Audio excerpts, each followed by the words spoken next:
चाय पे चर्चा में आप सभी का स्वागत है और आज हम बात करेंगे धनघटा संत कबीर नगर के विधायक, बहुत ही फेमस विधायक हैं गणेश चंद जी। किसानों के नेता हैं, सफाई कर्मियों के नेता हैं और लगभग 1.25 लाख 1.5 लाख ऐसे कर्मचारियों के साथ इन्होंने काम किया है जो वास्तव में जमीनी स्तर पर काम करते हैं। लेकिन एसआईआर को लेकर के हमारा सबसे पहले बात करेंगे। गणेश जी, स्वागत है आपका। और सबसे बड़ी बात कि कहीं ऐसा तो नहीं कि जो एसआईआर में तो जो उनके नेता आप हैं वही सब कट जा रहे हैं नाम? नहीं, एसआईआर में देखिए, जो हमारे इस देश के जितने वासी हैं वो कहीं से भी कोई दिक्कत नहीं है। सभी लोगों का नाम पहले था, अभी आ रहा है, सबकी पैतृक मिले। इसमें जो कट रहे हैं वो विदेशी हैं, बाहरी हैं, जिनको लेकर विपक्ष ज़्यादा भ्रमित किया है। कहीं से ऐसी कोई बात नहीं है कि एसआईआर में कोई भी ऐसा व्यक्ति जिसका पेपर न मिल रहा हो, जो इस देश का वासी हो, जो इस देश के रहने वाला हो, वो बाहरी लोगों के कटने का और भ्रमित करने के नाते ऐसी बातें उठ रही हैं। शेष कोई बात नहीं है। लगातार विपक्ष आरोप लगा रहा है कि आप लोग जो है वोट कटवा टाइप की व्यवस्था बना दे रहे हैं कि वोटें जब कट जाए। पूरी तरह से भ्रमित करने पे लगा हुआ है।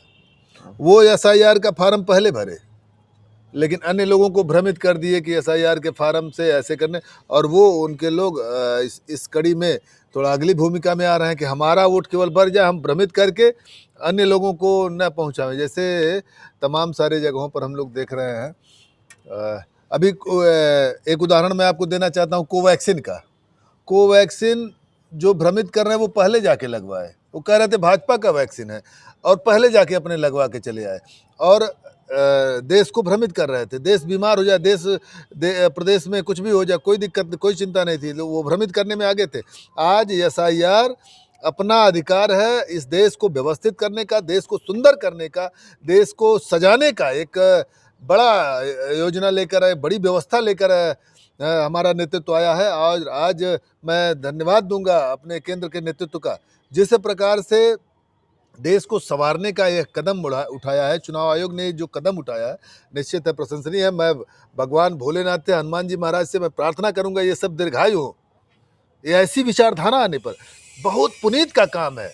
ये हमारा देश फिर से संवरेगा, व्यवस्थित होगा, अच्छा होगा। हमारा जो सपना है 2047 में विकसित भारत का, वह साकार होगा और उसके साकार में रोहिंग्यों का संरक्षण देना उस सपने को पलीता लगाने के बराबर है। और चाहते हैं विपक्ष। आज ममता दीदी के बारे में देखिए, क्यों चिल्ला रहे हैं इतना। बिहार में एसआईआर गठित हुआ, तमाम लोग बाहर हुए। जिनका वोट कट रहा है उनको तो आपसे उम्मीद नहीं, क्योंकि आप तो सफाई कर्मियों के नेता रहे हैं भैया। आप कहाँ से शुरू किए हो, आप कहाँ से कहाँ पहुंचे हो, आप सोचो ना। उन्हीं का नाम कट रहा है। यहाँ रहने वाले किसी का नाम नहीं कट रहा है। ऐसा ये कटने का भ्रम नहीं है। कोई भी बात, कोई भी अगर ऐसा कर रहा है तो मैं एक सिरे से खारिज कर रहा हूँ। किसी का, स्थानीय आदमी का किसी का नहीं कट रहा है। सब लोग अपना एसआईआर में जाकर अपना अधिकार प्राप्त कर सकते हैं। एसआईआर से फार्म भर सकते हैं। निश्चित है उनके पीढ़ी का, उनका पिछला रिकॉर्ड होगा या उनके कुछ ऐसे प्रमाण पत्र होंगे और वो उससे इस कड़ी में, एसआईआर के इस कड़ी में जोड़ने का काम करेंगे और मजबूत होने का काम करेंगे। हाँ, कट रहे वो अभी तमाम सारे जगहों पे देख रहे हैं। तमाम सारे वो अन्य जगहों से आ गए हैं। कहीं कोई कूड़ा बेच रहा है, कूड़ा बेचने का काम कर रहा है, कोई रेवड़ी बेच रहा है, लेकिन उनका आधार कार्ड और ये सब विषय नहीं है। तमाम छोटे छोटे कामों के माध्यम से बाहर के लोग रह रहे थे, जो मतदाता बन गए, जो जनप्रतिनिधि बन गए, जो यहाँ अपना पूरा अधिकार ले रहे हैं, वो उनको पता तो चलना चाहिए ये इतने लोग बाहरी आए हैं। जो एसआईआर फॉर्म भर रहे हैं, 2003 में मतदाता रहे होंगे तो भर दो भैया, डिटेल भरने में क्या दिक्कत है। नहीं है तो अपने माता पिता का भर दो, दादाजी का भर दो। अगर आपको कोई खानदान है यहाँ नहीं तो कहाँ से नागरिक हो आप? अगर आपको कोई खानदान है नहीं है हमारे वहाँ देश का, तो कैसे आपको नागरिकता मिल जाएगी? ये बात आपकी बिल्कुल सही है। इस बात में आपके दम भी है, मैं आपसे 100% आपसे सहमत हूँ। अच्छा, एक चीज़ और बताइए, आप तो राज्य कर्मचारियों के आप नेता रहे हैं, किस लेवल से, उस स्तर से और विधायक तक का सफर, क्या आपको लगता, कभी सपनों में आपने सपना देखा था, सोचा था कि हम इस जगह पे पहुंचेंगे? एक तो अपना विषय है कि मैं राष्ट्रीय स्वयंसेवक संघ में 1996 से जुड़ा था। उसमें काम कर रहा था। तमाम नगर के दायित्व रहे, जिले के दायित्वों में रहा। एक सक्रिय भूमिका में मैं बना था। 2009 में हमारी चूँकि मजदूरी परिवार में मजदूरी पेशा ही एक मूल व्यवसाय था, अपना करना और खाना। पिताजी मजदूर थे, तो वो सामाजिक गतिविधि भी बने रहे, तो हमने सफाई कर्मचारी की नौकरी जो ज्वाइन किया। ज्वाइन करने के बाद उसमें भी अब एक सक्रिय भूमिका में रहने के नाते उसमें भी दायित्व प्रदेश स्तर का मिला था, और हम अपने गांव, अपने क्षेत्र में भी सक्रिय रहते थे। सेवा के क्षेत्र में संघ के से जुड़े रहने के नाते एक प्रेरणा रहती थी कि मैं सेवा के क्षेत्र में अगली भूमिका में बना रहूं। भारतीय जनता पार्टी ही एक ऐसा दल है कि जो एक जमीन से किसी को उठाकर अपने बगल में बिठाने का काम करता। तो किसानों के नेता 2-2 बार आग में कूद गए, ये सब साहस कहाँ से आता है? एक किसान परिवार से रहने के नाते हमने बटैया खेत किया है पिताजी ने हमारे, लेकिन उस परिश्रम, एक एक दाने की कीमत को हम समझे। और वो आग का घटना जो आप जिसकी चर्चा आप करना चाह रहे हैं, वो आग की घटना हमारे सामने अगर किसी किसान का खेत जलेगा तो तत्काल में जो प्रशासनिक व्यवस्था थी, मैंने अपर एसडीएम से और तहसीलदार से बात करने के बाद जितना मेरे अंदर क्षमता थी, मैं तत्काल अपने को भी उसमें एक किसान परिवार की भांति उस आग को बुझाने में, उसमें दौड़ने का, उसमें भाग दौड़ करने का पूरा हमने किया था। बाकी वो भाई जो युवा हैं, आपको क्या लग रहा है कि सरकार किस स्तर तक उनकी मदद कर रही है? नहीं करे तो क्या संदेश देना चाह रहे हैं? और युवाओं को उत्तर प्रदेश में जो भी रोजगार करना चाहते हैं उनको स्किल डेवलपमेंट के माध्यम से, अभी तो उत्तर प्रदेश के यशस्वी मुख्यमंत्री जी ने एक योजना भी लाया है।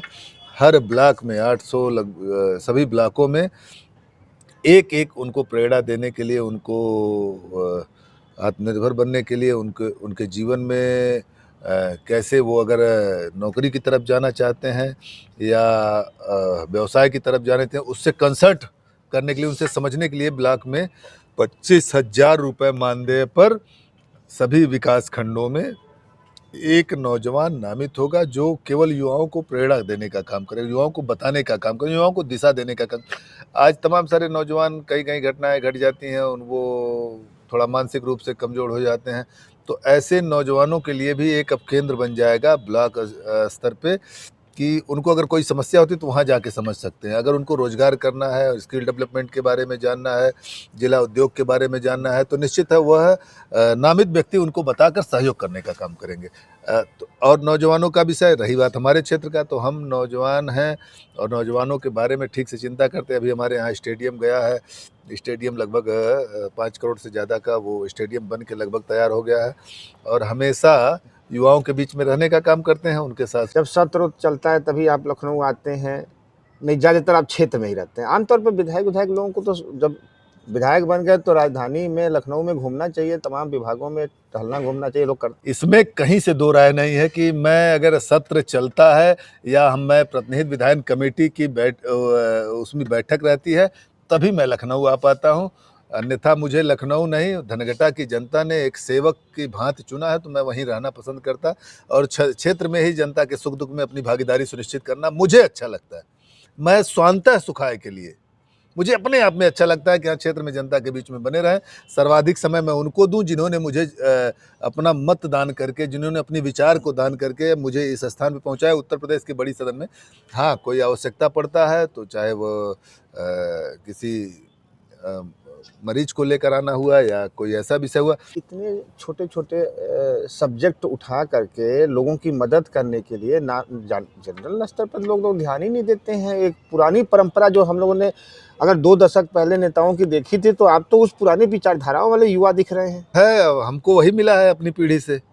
हमारे पूर्वजों ने यही बताया है कि परिश्रम करिए, परिश्रम के आगे सब कुछ बेकार है। परिश्रम करेंगे तो निश्चित सफलता मिलेगी। इस नाते मेरा भाव रहता है कि मैं खूब मेहनत करूं। अभी आज की घटना है, माननीय उप मुख्यमंत्री श्रद्धेय केशव मौर्य जी के यहाँ से हमारे द्वारा एक बार उनको मुख्यमंत्री राहत कोष से पैसा आया है, लेकिन अगर एक कार्यकर्ता ने कह दिया कि नहीं, अब इसको उप मुख्यमंत्री जी के यहाँ से लिखवा दीजिए जिससे दोबारा भी आ जाए, थोड़ा कुछ और आ जाए, हमारा दवा इलाज हो जाए, तो मैं उस काम के लिए भी मैं गया, माननीय उप मुख्यमंत्री जी के यहाँ से पत्र लिखवाया। अपना काम है पूरे मन से प्रयास करना। सफलता असफलता ये सब प्रारब्ध और भाग्य के ऊपर है। मैं इस भाव से काम करता 2027 मतलब किस रूप में आप देखते हूँ। 2027 मैं पूरे आत्मविश्वास से यह कह सकता हूँ कि धनघटा की जनता अपने साथ रहेगी, क्योंकि धनघटा की जनता को ही मैं अपना सर्वस्व मानता हूँ। वहीं मेरी खुशी, वहीं मेरा गम, उनका सुख, उनका दुख, सब कुछ मैं उससे अपने को जोड़ के रखता हूँ। इस नाते मुझे विश्वास है, पार्टी ने फिर विश्वास किया तो निश्चित है उसका सकारात्मक है। बहुत बहुत धन्यवाद और आपको शुभकामना भी इसके साथ कि काश आपका जो इंटरव्यू देख रहे हैं और भी हमारे जनप्रतिनिधि हों, वो भी इससे प्रेरणा लें और अगर सभी लोग इसी भाव से अपने क्षेत्र में काम करना शुरू कर दें तो निश्चित तौर पे जो सरकारें, जो कोई भी सरकार आती है, सरकारों का एक सपना होता है, कोई सरकार सत्ता से बाहर नहीं जाना चाहती है, लेकिन कहीं न कहीं लोगों का सहयोग अगर इस तरह मिलेगा तो सफलता भी मिलेगी। बहुत बहुत धन्यवाद। बहुत बहुत